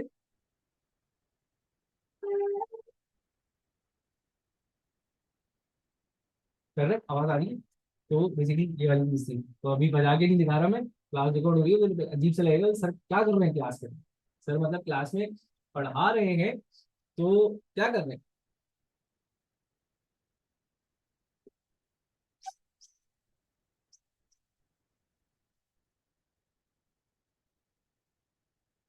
नहीं नहीं नहीं नहीं नहीं। आवाज आ रही है भाई, आवाज आ रही है, रिकॉर्ड हो रही है, ये सारी चीजें नहीं करनी क्लास के अंदर, तो ये कभी दंगल, कभी महफिल वहफिल लगेगी तो बताएंगे। अच्छा, किसी को आ रही है, किसी को नहीं आ रही। अब मेरी बात बहुत ध्यान से सुनिए बेटा। अब सबसे बड़ा की पॉइंट होता है, मुझे एक बात ये बताए, थोड़ा सा अब आप लोग अपनी अकल इस्तेमाल करें। इन तीनों वेव्स में से आपके पास सबसे बड़ी वेवलेंथ कहाँ थी? सबसे बड़ी वेवलेंथ कहाँ आ रही थी आपके पास? जल्दी से बताइएगा। वन के अंदर। अच्छा, मुझे ये बताइएगा कि है सबसे बड़ी वेवलेंथ कहाँ पर है? भाई देखो, अगर आपके पास, मुझे कल वाली एग्जांपल थी ना, अगर आपके पास लेट से ये लेंथ थी 20, तो इसकी वेवलेंथ हो गई 40 सेंटीमीटर, इसकी वेवलेंथ हो गई 20 सेंटीमीटर, इसकी वेवलेंथ हो गई आपके पास कोई 16 सेंटीमीटर। ये वाली सबसे बड़ी वेवलेंथ थी ना। बहुत ध्यान से सुनिए बेटा, जो सबसे बड़ी वेवलेंथ फॉर्म हो सकती है ना, इससे बड़ी वेवलेंथ फॉर्म कर सकते हो? नहीं कर सकते। क्यों नहीं कर सकते? इससे बड़ी वेवलेंथ का मतलब है ये नोड यहां से हटाना पड़ेगा, नहीं हटा सकते। This is referred as fundamental frequency. ये क्या कहलाती है आपके पास? फंडामेंटल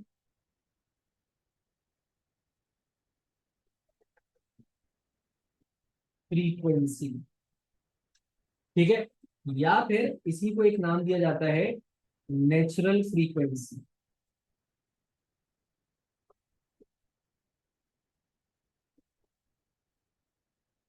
क्या नाम दिया जाएगा? Natural frequency. ठीक है।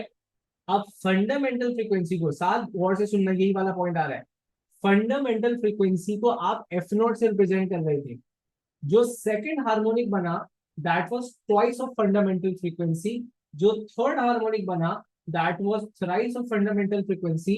सॉरी, सेकंड, हाँ, जो फोर्थ हार्मोनिक बनेगा वो four times of fundamental frequency, मतलब F naught four, F naught five, F naught, इस तरह बनेगा।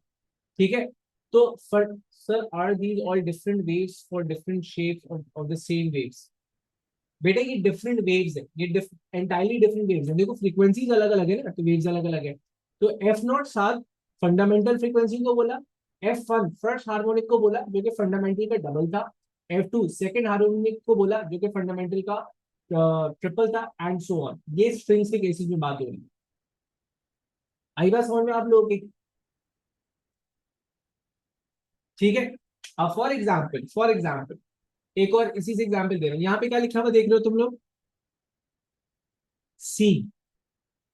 सी लिखा हुआ नजर आ रहा है? इस सी का क्या मतलब है? अबे ये सी है भाई, ये सी है। इस सी का मतलब ये है कि इस पर्टिकुलर इंस्ट्रूमेंट का जो फंडामेंटल फ्रीक्वेंसी है वो सी है, और बाकी जो इसके अंदर नोट्स बने वो सी के मल्टीपल्स होंगे। इसी तरह एक फ्लूट होगी, उस पर एफ लिखा हुआ होगा, उसकी लेंथ डिफरेंट होगी, तो मतलब उसमें फंडामेंटल फ्रीक्वेंसी डिफरेंट बन रही है। एक होगी ई लिखा हुआ होगा, ई शार्प, ई बेस, जो आपके पास नोट्स होते हैं वो इतनी बड़ी फ्लूट होती है, इसका मतलब है कि उसकी फंडामेंटल फ्रीक्वेंसी बहुत बड़ी बन रही है आपके पास। आ रही बात समझ में? एग्जैक्टली ये कॉर्ड नेम्स है। तो इसी तरह आपके पास जो जो आप गिटार प्ले करते हो, तो गिटार में जो नेक होता है वहां पे आप लेंथ चेंज करते हो। फॉर एग्जाम्पल गिटार को मैंने यहां से पकड़ा हुआ है, यहां से प्ले कर रहा हूँ, तो इसका मतलब है कि मैंने इतनी बड़ी लेंथ रखी हुई है। जब मैंने नेक को यहां से पकड़ लिया तो इसका मतलब है कि मैंने स्ट्रिंग की लेंथ चेंज कर दी। स्ट्रिंग की लेंथ चेंज कर दी मतलब मैंने फंडामेंटल फ्रीक्वेंसी चेंज कर दी। फंडामेंटल फ्रीक्वेंसी चेंज करने का मतलब है अब जो साउंड आ रहा होगा वो डिफरेंट आ रहा होगा। मैं उठा करके यहाँ लेकर आ जाऊंगा, मैंने लेंथ इतनी कर ली, मतलब मैंने फंडामेंटल फ्रीक्वेंसी चेंज कर दी, मतलब साउंड डिफरेंट आ रहा होगा। अब आई बात समझ में? ठीक है। अब नेक्स्ट आओ जल्दी से, अब थोड़ा सा स्पीड में चलेंगे, बहुत स्लो हो गया, अब जरा स्पीड बढ़ाओ, सही है? तो ये हो गई कहानी आपके पास। अब अच्छा, इसकी डिटेल नोट्स मैं आपको दे ही चुका हूँ, कल पूरे दोनों ग्रुप्स के अंदर मैंने दे दी थी। अब देखो स्टेशनरी वेव्स फॉर्म्ड इन, बेटा आधा घंटा और, ठीक है ना, अब जरा स्पीड में चलेंगे। Stationary waves,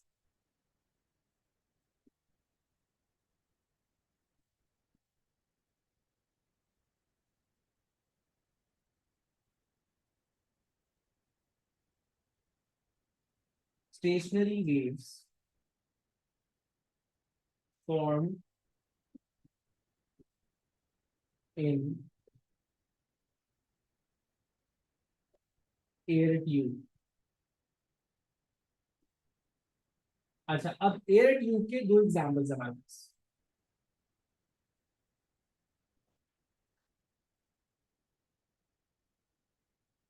this is an example of air tube, ठीक है ना।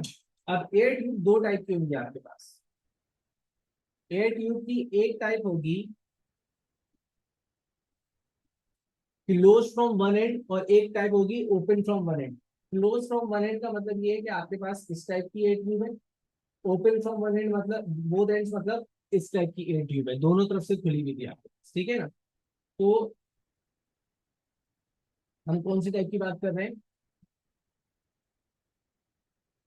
क्लोज एट वन एंड, ठीक है। अब आप बहुत ध्यान से समझिएगा कि अब आपके पास सिचुएशन क्या होगी, ठीक है ना। पहले मैं क्यूब्स बना लूं।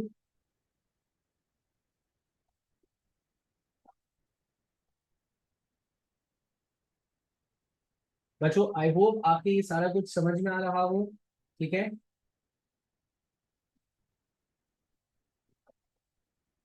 तो मैंने कहा ये एक क्यूब मेरे पास, ठीक है।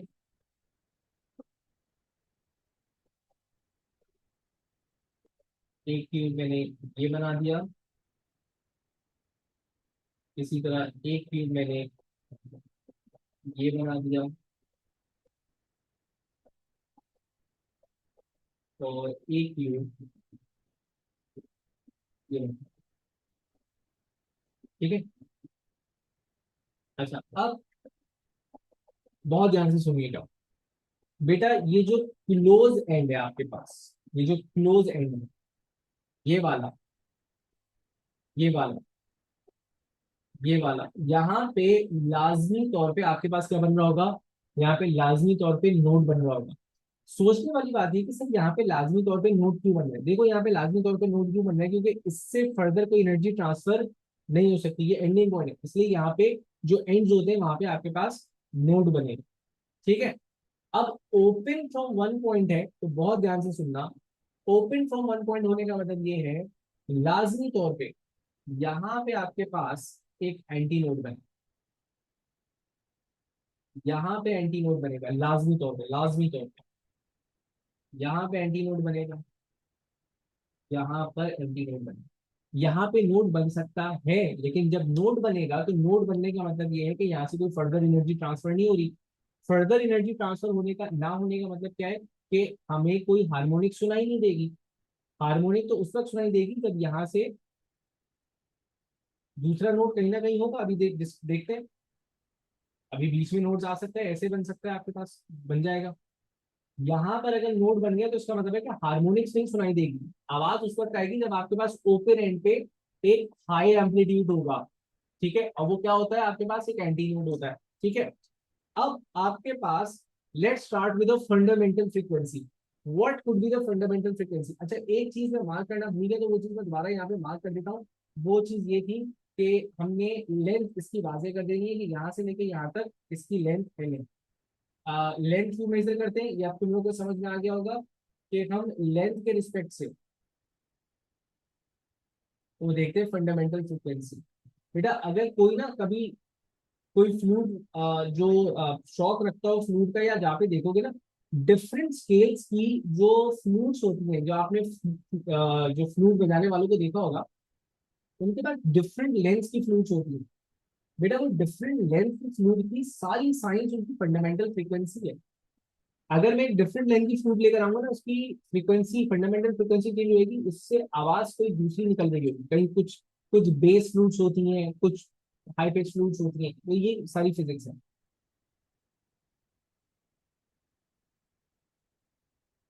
ना, एंटी नोड वहां मतलब ओपन एंड पे हमेशा आपके पास एक एंटी नोड बन रहा होगा।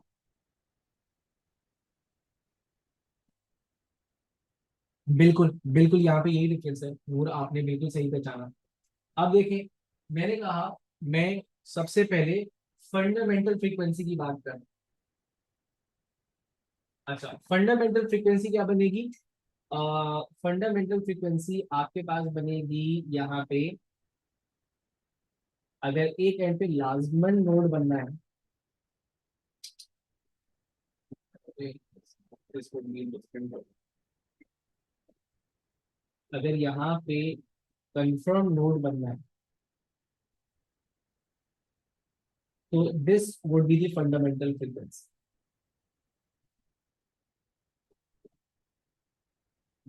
ठीक है, 0.25 वेवलेंथ, बहुत प्यारे बुरहान साहब, एग्जैक्टली सही पहचाना आपने। दूसरी वेव क्या बन सकती है? यहाँ पे नोड बनना है, दूसरी वेव बनेगी आपके पास ऐसी।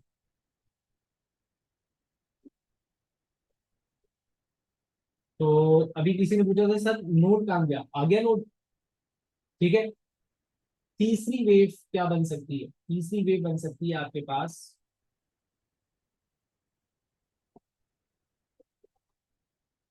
ना,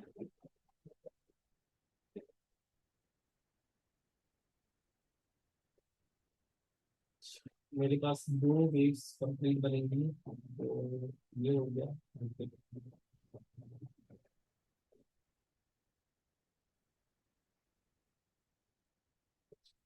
अब यहाँ पे थोड़ा सा 19-20 हो जाएगा क्योंकि वो डायग्राम के हिसाब से, जाहिर है कि हम एक परफेक्ट डायग्राम बनाने की कोशिश तो करते हैं लेकिन वो बन नहीं पाती है। ये बनता है। ठीक है, तो ये आपके पास एक, एक और आपके पास जो वो था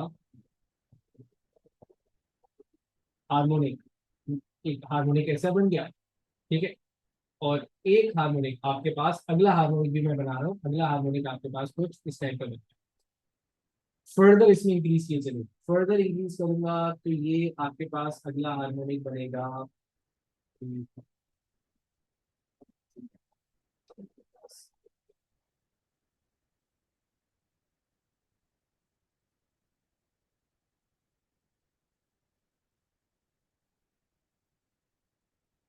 मैंने शायद गलत बना दिया है, लेकिन चले देख लेते हैं, अगर गलत बन रहा होगा तो हम बाद में सही कर लेंगे उसको। मेरे पास सिर्फ एक एंटीनोड बढ़ना चाहिए था, मैं तो तरीके से बना था। चलो कैलकुलेशन कर लेते हैं अपनी।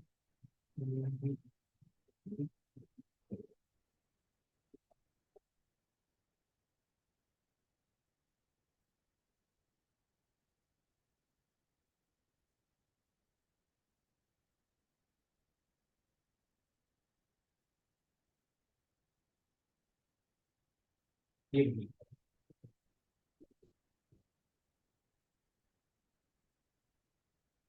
इधर थोड़ी सी 19-20 होंगी डेफिनेटली, हम ऐसे कोशिश तो कर रहे हैं इसको परफेक्टली बनाने की, लेकिन जाहिर है कि वो हर चीज इस तरह परफेक्टली बनेगी। तो बेटा ये आपके पास स्टेशनरी वेव्स जब भी वन एंड ओपन बनेंगी तो आपके पास कुछ इस टाइप की बन गई। सही है सर, ये Oval between nodes, between the nodes harmonic है। हार्मोनिक ये चारों हार्मोनिक है। हार्मोनिक वो उस फ्रीक्वेंसी को हार्मोनिक बोलते हो जो कि कामयाबी के साथ स्टेशनरी वेव बन गई। मतलब एफ नॉट बनी थी ना, लेट से एफ नॉट वॉज 30, तो एफ नॉट हार्मोनिक है, 60 हार्मोनिक है, 40 पे वेवलेंथ नहीं बन सकती, इट्स नॉट एन हार्मोनिक। अब यहाँ पे इस फ्रीक्वेंसी पे बनेगी, इस पे बनेगी, इस पे बनेगी, इस पे बनेगी। अब जल्दी से क्या करना है, जल्दी जल्दी स्पीड पकड़ेंगे थोड़ी सी। सबसे पहले वेवलेंथ की बात करेंगे। बेटा यहाँ पे वेवलेंथ क्या थी बुरहान, तुमने सबसे पहले बताया था लेंथ एल है।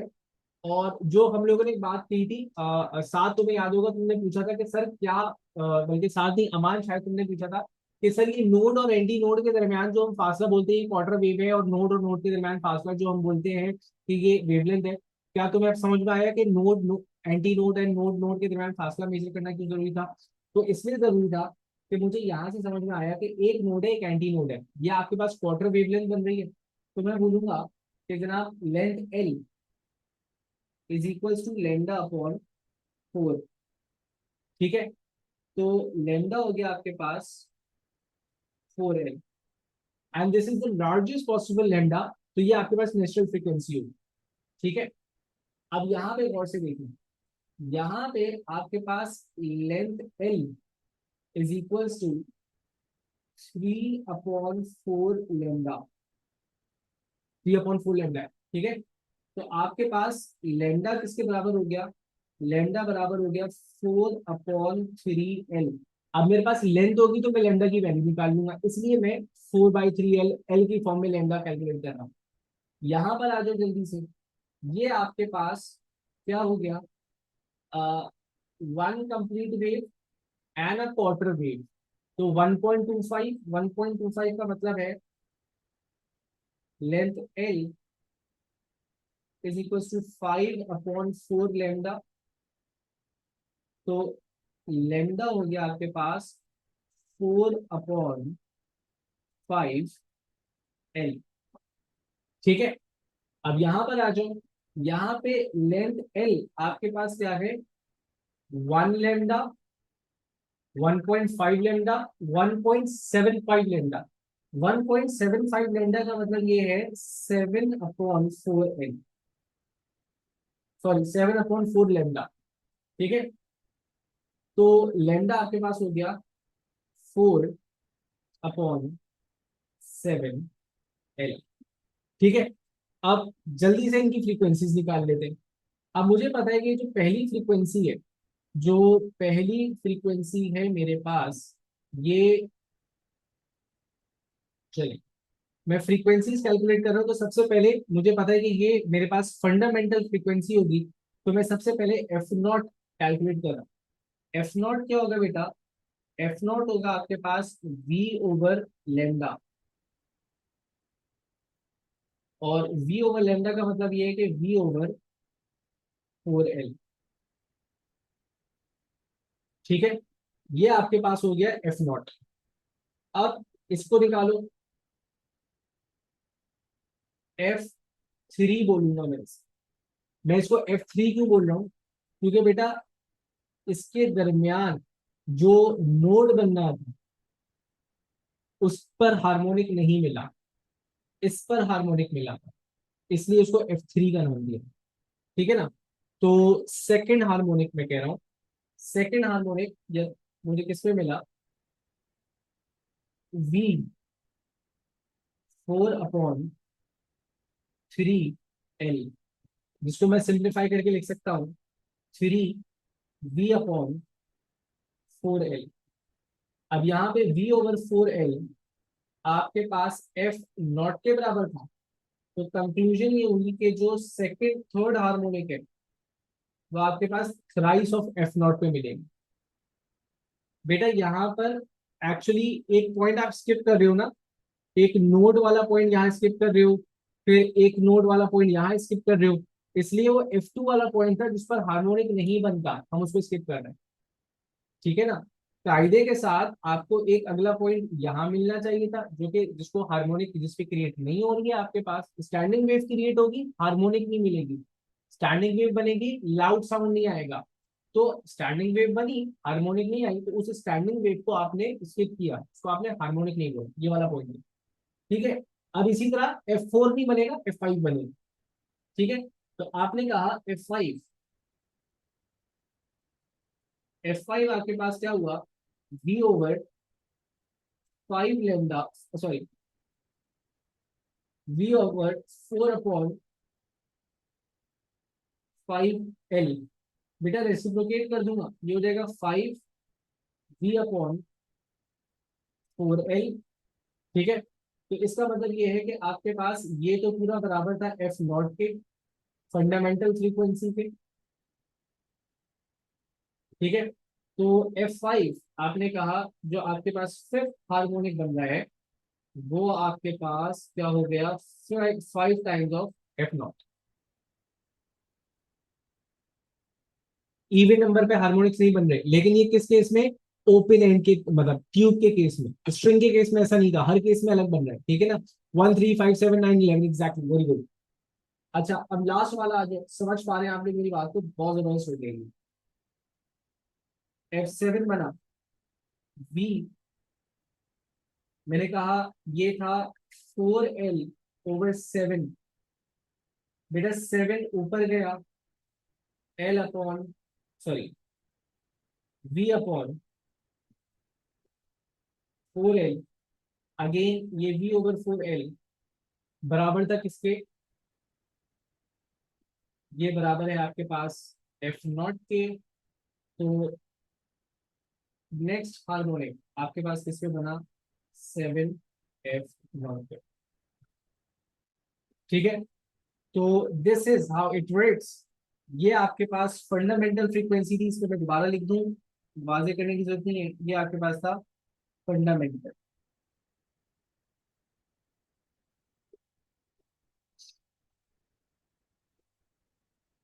अच्छा मुझे कंक्लूजन करने दो फिर, सही है।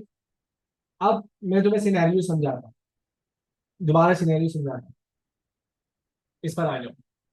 बेटा ये F0 है, ठीक है ना, ये लेंथ आपके पास यहाँ पे जो वेवलेंथ बन रही है वो 4L बन रही है। अगर मैंने ये होल ओपन कर दिया, तो इसका मतलब ये है कि अब आवाज यहां से निकलेगी, पहले यहां से निकल रही थी अब यहां से निकल रही है, तो मैंने लेंथ कम कर दी। लेंथ कम करने का मतलब ये है कि मैंने वेवलेंथ चेंज कर दी। यहाँ पे वेवलेंथ क्या होगी, यहाँ पे 4/3L होगी।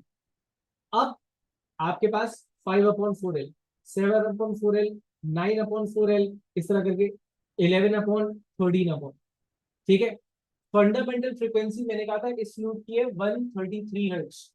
बेटा इसकी क्या होगी, थ्राइस ऑफ 133 कर लो, फिर 5 times, 7 times, 9 times, 11 times, 13 times. These are the musical notes जो आपके पास चल रहे होते हैं। सही है जी। तो इस तरह ये साइंस है इसके पीछे। मुझे बताइएगा, बस मुझे इतना बताओ, यहां तक की बात आप लोगों के समझ में आ गई। व्हाट आर स्टेशनरी वेव्स, ये चीज समझ में आया आप लोगों के, स्टेशनरी वेव्स की फॉर्मेशन, स्ट्रेंथ और इसके अंदर। चलो, गुड हो गया।